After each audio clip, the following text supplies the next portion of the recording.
I'm Stephanie Dupuis with Dupuis Team at Keller Williams West Sound in Silverdale, Washington, 360-440-7237. Today we are covering 3 tips to selecting a quality buyer's broker if you are a home buyer. The first step to selecting a quality buyer's broker is to pre-screen them. This is a simple process. The first thing you want to do is check their online reviews. So when you're checking a broker's online reviews, the first thing to be aware of is most of the online reviews should be good. You know, you're going to have some one-off bad reviews for most brokers that are active selling homes. Just like I'm sure you've seen, you have a favorite business, you know it's a good business, but there's a few 1, 2, 3-star reviews, and you kind of wonder why. You're going to see the same thing for real estate brokers. So, you know, if it's a one-off bad review, I disregard it. I know some great brokers in our area who have some poor reviews, and they're one-offs. So look at the good reviews, and they should mostly be good. And they should be the type of reviews where you see a pattern of the type of behavior or broker that you want to work with. In general, you should be looking at about a 4.8 or higher, I would think. Again, you know, you got to look at the number of reviews. And that actually leads to the second point about the online reviews. The broker should have online reviews. If they're selling homes, there should be online reviews. The second thing to look for when you're pre-screening is the number of sold homes. So how many homes has this broker sold? That gives you an idea of the level of experience the broker has. A broker who is selling homes will have experience. You can find this information on Zillow. Some brokers don't enter that information. Again, that will give you an idea of how involved the broker is online. Third step, call the broker. Get a gut feel for the broker when you speak with them and in person. And some things I'd be paying attention to when I spoke with a broker is, you know, do they call me back within 24 hours? A busy broker might take them till the next business day to call you back. That's fine.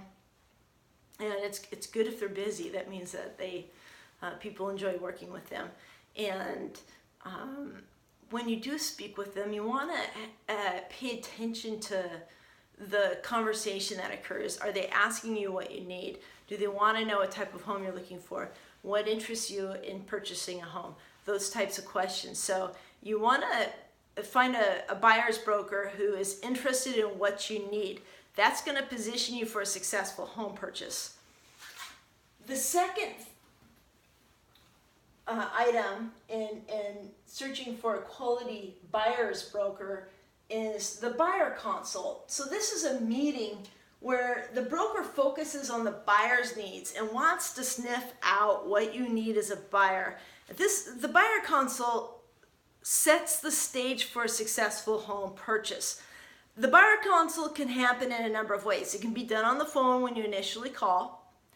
It can be done in person in a separate meeting, and it can also be done when you meet at the home. So be aware that the buyer consult can happen in several ways.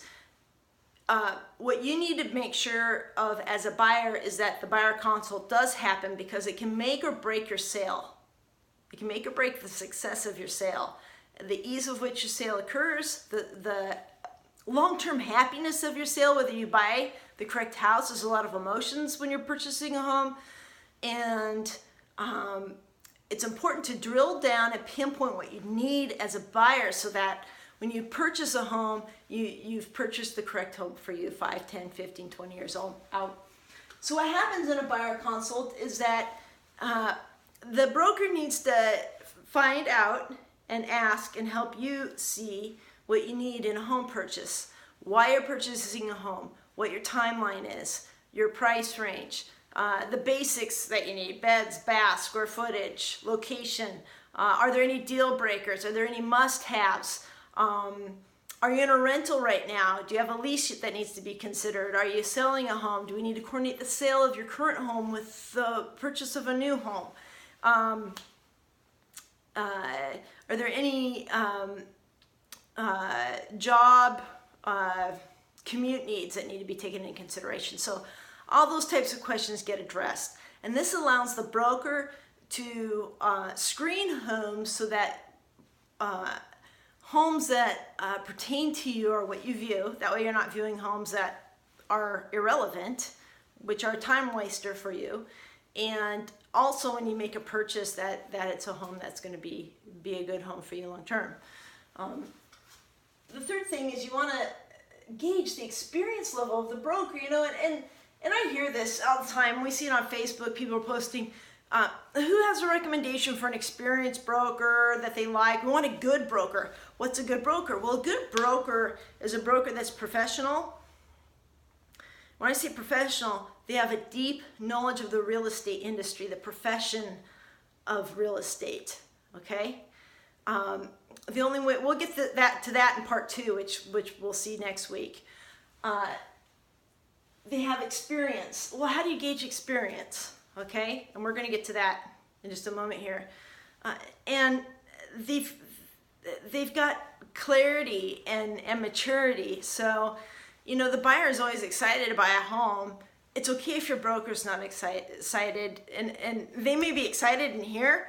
It's okay if they're not jumping around. Their job is to maintain an even keel and make sure, that your transaction is done correctly. So, how do you gauge experience? First, and I like to tell people what to do, not what to do, but I think this is important to point out. I'm going to point out what not to do because I see this so frequently. This is a big no, and I hear this all the time, and I've had this question asked of me. Do not ask, how long have you been an agent? Don't ask how long you've been an agent. How long have you been an agent? Because the question's, it's not irrelevant, but it can lead you down the wrong path. It can put you in the hands of a potentially inexperienced person, and the reason is somebody could potentially be in the business for 30 years and do a transaction very rarely, maybe once a year, once every other year, and then that's not very much experience, okay? So what does provide a broker with experience is the number of transactions that they do.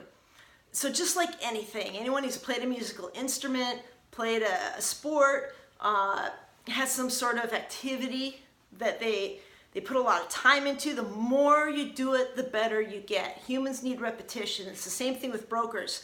We need repetition in transacting homes and closing homes. We need to go through the paperwork. We need to become familiar with the verbiage. We need to understand how to read legal language. We need to understand and comprehend what legal language means, and how to work with the negotiation in different situations. And so that takes repetition and practice. So what you do is ask, if you want to gauge just a minimal experience, how many homes, some good questions would be, how many homes did you sell last year? Maybe how many homes did you sell the year prior? How many homes on average do you sell per month? What types of homes do you sell? How many of those did you sell? You can, improvise off of that, but ask specifics of how many homes. You want numbers of actual events that will give you an idea of, has the broker practiced the skill of being a real estate broker, okay?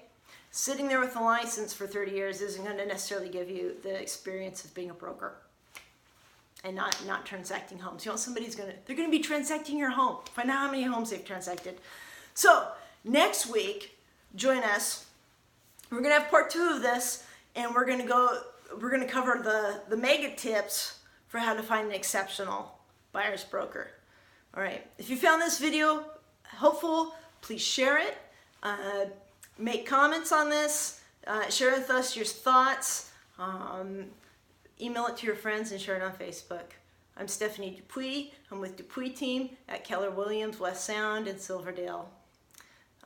360-440-7237. We will see you next week.